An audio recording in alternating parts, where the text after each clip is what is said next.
दोस्तों आज 28 जनवरी 2026। तो आज बिहार और देश की 50 बड़ी खबरों की बात करेंगे, लेकिन उससे पहले अगर आपने अभी तक मेरे इस चैनल को सब्सक्राइब नहीं किया है तो सब्सक्राइब करके बेल आइकन को प्रेस कर दे ताकि कल के आने वाले वीडियो सबसे पहले आप तक पहुंचे। तो चलिए पहले बात करते हैं आज की सुर्खियों पर।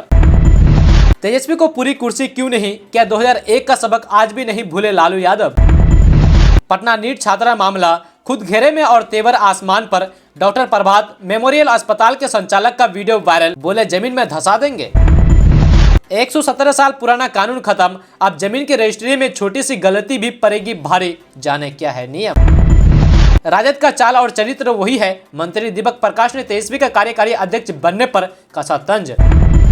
उद्धव ठाकरे के 4 नए पार्षद लापता, खंगाले जा रहे हैं सीसीटीवी और call record. Sheohar engineering college के छात्रों का कमाल, सड़क हादसे के बाद रेस्क्यू के लिए बनाई PPIRS डिवाइस। हथियार चलाना नहीं आता तो इस्तीफा देकर घर जाओ, पुलिस की नाकामी पर भड़के सम्राट चौधरी। जमीन दो वरना जवाब दो, बिहार में 2 दर्जन सड़क प्रोजेक्ट पर विभाग सख्त, लापरवाह अधिकारी को अल्टीमेट। पत्थर स्टोन चिप में बिहार को आत्मनिर्भर बनने की तैयारी, नवादा बांका सहित कई जिलों में मिले पर्याप्त भंडार। बिहार में 5 दिन की कार्य प्रणाली की मांग को लेकर सड़कों पर उतरे सरकारी बैंक कर्मचारी, हड़ताल कर हुकूमत से डिमांड। नीतीश कुमार ने मधुबनी का खोला खजाना, 391 करोड़ की सौगात और 5 नए एक्सप्रेस वे का ऐलान। असुरक्षित बेटी, खामोश सरकार, नीट छात्रा मौत मामले पर मीसा भारती का डबल इंजन सरकार पर हमला, कहा संसद तक गूंजनी चाहिए आवाज। बिहार में बड़े बिजनेसमैन के बेटे की दिन दिहाड़े हत्या, कार से उतरते ही बदमाशों ने बरसाई गोलियां, रील बनाने को लेकर हुआ था विवाद। पुलिस गाड़ी से शव फेंकने के मामले में दरोगा को एसएसपी ने किया सस्पेंड, भेजा गया जेल, खाकी पर दाग। सरकार की मंत्री परिषद की एक बेहद अहम बैठक 29 जनवरी 2026 को पटना में होने जा रही है। मुख्यमंत्री नीतीश कुमार की अध्यक्षता में ये बैठक दोपहर 4:30 बजे होगी। देश रत्न मार्ग स्थित संवाद कक्ष में आयोजित होगी। बिहार में 28, 29, 30 जनवरी को ठंड का डबल टॉर्चर, झमाझम बारिश और घने कोहरे का अल्टीमेट। नीतीश सरकार का सड़क परियोजनाओं पर बड़ा फोकस, कई जिलों को मिलेगा लाभ, जमीन अधिग्रहण में तेजी का निर्देश। बिहार बोर्ड ने परीक्षाओं के लिए गाइडलाइंस कर दी जारी, लेट होने पर नहीं मिलेगा केंद्र पर प्रवेश। यूजीसी के नए नियम में होंगे बदलाव, बिहार सरकार के मंत्री का बड़ा बयान, कांग्रेस पर बोला जबरदस्त हमला। खिलौनों की आड़ में 25 किलो हाइड्रोपोनिक बीट्स के साथ 5 तस्कर गिरफ्तार, एयरपोर्ट पर इंटरनेशनल ड्रग सिंडिकेट बेनकाब।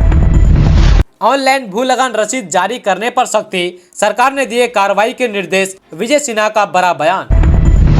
छपरा में बैंक कर्मियों ने किया 1 दिवसीय हड़ताल, सप्ताह में 5 दिवसीय कार्य की मांग। बिहार विधानसभा चुनाव में शर्मनाक हार के बाद कांग्रेस अब डैमेज कंट्रोल मोड में आ चुकी है। बिहार कांग्रेस के प्रभारी कृष्ण अल्लावरू व प्रदेश अध्यक्ष राजेश राम की जिम्मेदारी जल्द छीनी जा सकती है। कोटिन कप सिरप तस्करी सिंडिकेट केस में बड़ी गिरफ्तारी, मुख्य सरगना शुभम जायसवाल का राइट हैंड विकास सिंह को पुलिस ने दबोचा। बंगाल से चुनावी पारी शुरू करेंगे तेज प्रताप यादव, जेजेडी की 1 फरवरी के बैठक में हो सकता है बड़ा ऐलान। इस बार 10वीं और 12वीं बोर्ड परीक्षा की होगी मॉडर्न मॉनिटरिंग, फर्जी डॉक्यूमेंट वाले स्टूडेंट को पकड़ेंगे AI। बिहार पुलिस अवर सेवा आयोग BPSSC ने सब इंस्पेक्टर के 78 पदों पर भर्ती निकाली है। इस भर्ती के लिए आवेदन कल यानी 27 जनवरी से शुरू हो चुका है। भर्ती के लिए अप्लाई करने का लिंक bpssc.bihar.nic.in पर ओपन कर दिया गया है, जहां से कैंडिडेट्स अप्लाई कर सकते हैं। अगर आपको अप्लाई करना है तो आप जल्द से जल्द इस पर अप्लाई कर सकते हैं। बिहार सरकार ने राजस्व एवं भूमि सुधार के क्षेत्र में एक और बड़ा डिजिटल कदम उठाया है। राज्य के राजस्व एवं भूमि सुधार विभाग ने भू अभिलेख पोर्टल के माध्यम से जमीन से जुड़े दस्तावेजों की वेरिफिकेशन और सर्टिफाइड डिजिटल कॉपी प्राप्त करने की प्रक्रिया को पूरी तरह ऑनलाइन और सरल बना दिया है। बिहार कांग्रेस के प्रभारी कृष्ण अल्लावरू और अध्यक्ष राजेश राम की विदाई तय, जिला अध्यक्षों की होगी छुट्टी, सियासी हलचल तेज। उत्तर प्रदेश की राजनीति इस वक्त एक बार फिर उबाल पर है। प्रदेश की राजधानी लखनऊ में गृह मंत्री अमित शाह की 55 मिनट की सीक्रेट मीटिंग ने सियासी गलियारों में हलचल पैदा कर दी है। ये बैठक न केवल 2027 की विधानसभा चुनाव बल्कि आगामी साल 2029 के लोकसभा चुनाव की दिशा तय करने वाली मानी जा रही है। इन सब के बीच सबसे बड़ा सवाल यही है, क्या इस मीटिंग में योगी आदित्यनाथ को लेकर कोई बड़ा फैसला हुआ है। अमेरिकी टैरिफ और चीन में जारी प्राइस वॉर के बीच फंसी यूरोपीय कार कंपनियों के लिए भारत से बड़ी खुशखबरी आई है। भारत और यूरोपीय संघ के बीच हुए नए व्यापार समझौते के तहत कारों पर लगने वाले भारी रकम आयात शुल्क को काफी कम कर दिया गया है। दोस्तों, आप बात करते हैं कि भारत में प्रॉपर्टी खरीदने और बेचने वालों के लिए साल 2026 एक बड़े बदलाव का गवाह बनने जा रहा है। केंद्र सरकार ने अंग्रेजों के जमाने से चले आ रहे पंजीकरण अधिनियम 1908 को अलविदा कहने की तैयारी कर ली है। इसकी जगह अब नया रजिस्ट्रेशन बिल 2025 प्रभावी होगा। इस नए कानून का सीधा असर आपकी जमीन के रजिस्ट्री प्रक्रिया पर पड़ेगा। अब रजिस्ट्री ऑफिस के चक्कर काटने के बजाय सरकार पूरी प्रक्रिया को फेसलेस और डिजिटल बनाने जा रही है, लेकिन सावधानी न बरतने पर आपकी रजिस्ट्री रद्द हो सकती है। नए नियमों के तहत पारदर्शिता पर सबसे ज्यादा जोर दिया गया है। पहले रजिस्ट्री दस्तावेजों में छोटी मोटी गलतियों को सुधारा जा सकता था, लेकिन अब प्लॉट नंबर, चौहद्दी, गवाहों की जानकारी या नाम की स्पेलिंग में एक छोटी सी चूक होने पर आपका आवेदन सीधे रद्द किया जाएगा। सरकार का मानना है कि इससे भविष्य में होने वाले मालिकाना हक के विवादों को जड़ से खत्म किया जा सकेगा। दोस्तों, अब बात करते हैं कि पटना के शंभू गर्ल हॉस्टल में नीट छात्रा के साथ हुए रेप और मौत के सनसनीखेज मामले ने पूरे प्रदेश की नींद उड़ा दी है। फोरेंसिक लैब ने इस कांड में नया मोड़ देते हुए हॉस्टल मालिक मनीष रंजन सहित 11 लोगों के ब्लड सैंपल लिए हैं। इनमें छात्रा के परिवार के 5 लोग और 6 अन्य संदिग्ध शामिल है। सूत्रों के अनुसार छात्र की उम्र से जुड़े प्रमाण पत्र के मुताबिक वह नाबालिग थी, जिसके चलते अभी इस केस में पोक्सो एक्ट की धारा जोड़ने की तैयारी चल रही है। FSL रिपोर्ट की जांच में छात्रा के कपड़ों से स्पर्म पाया गया। 10 जनवरी को छात्रा के परिसर ने पुलिस को कपड़े सौंपे थे, जिनकी फोरेंसिक जांच रिपोर्ट 2 दिन पहले SIT को सौंप दी गई थे। NDA टेस्ट के लिए अब सभी संदिग्ध के सैंपल लिए जा रहे हैं, ताकि यह पता लगा जा सके कि इस विभत्स कांड में कौन शामिल था। PMCH की पोस्टमार्टम रिपोर्ट ने भी यौन हिंसा की आशंका की पुष्टि की है।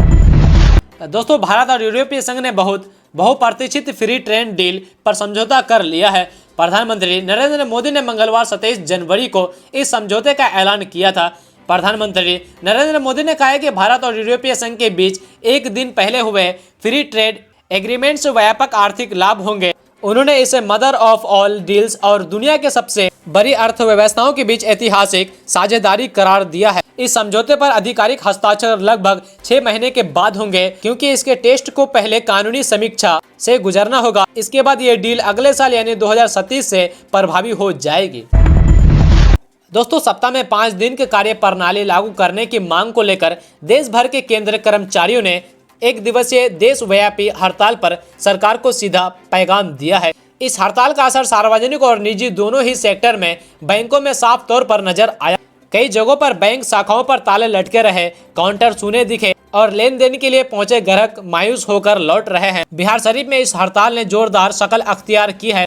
अलग अलग बैंकों के कर्मचारी अस्पताल चौक पर जाम हुए और इत्तेहाद का प्रदर्शन करते हुए केंद्र सरकार के खिलाफ जमकर नारेबाजी की। हाथों में बैनर पोस्टर थे, जुबान पर एक ही मांग, 5 डे वर्किंग सिस्टम लागू करो। प्रदर्शनकारियों का कहना था कि जब देश के कई अन्य विभागों और सेक्टरों में सप्ताह में 5 दिन काम का नियम लागू है, तो फिर बैंक कर्मियों के साथ भेदभाव क्यों? दोस्तों, बिहार के मुख्यमंत्री नीतीश कुमार ने भरे मंच से ही डिप्टी सीएम सम्राट चौधरी की क्लास लगा दी है। दरअसल सीएम नीतीश कुमार की स्मृति यात्रा का दूसरा चरण कल से शुरू हो गया है। सीएम नीतीश कुमार ने दूसरे चरण की शुरुआत मधुबनी से की है। इस दौरान सीएम नीतीश कुमार मधुबनी में भरे मंच पर ही सम्राट चौधरी की क्लास लगा दी है। सीएम नीतीश कुमार मंच ने अपनी बातों को जनता के समक्ष रख रहे थे। सीएम नीतीश कुमार अपनी उपलब्धियों को गिन रहे थे। सीएम नीतीश कुमार अपने संबंधों को खत्म करने से पहले जनताओं और मंचों में मौजूद नेताओं से अपील की कि सब खड़े होकर बताएं कि हम उनके साथ हैं या नहीं। सीएम नीतीश कुमार ने मंच पर बैठे सभी मंत्रियों और नेताओं को भी खड़ा होने को कहा। सभी मंत्री और नेता सामने आ गए, लेकिन डिप्टी सीएम सम्राट चौधरी बैठे रहे। उसके बाद सीएम नीतीश कुमार ने उसकी जोरदार क्लास लगाई है।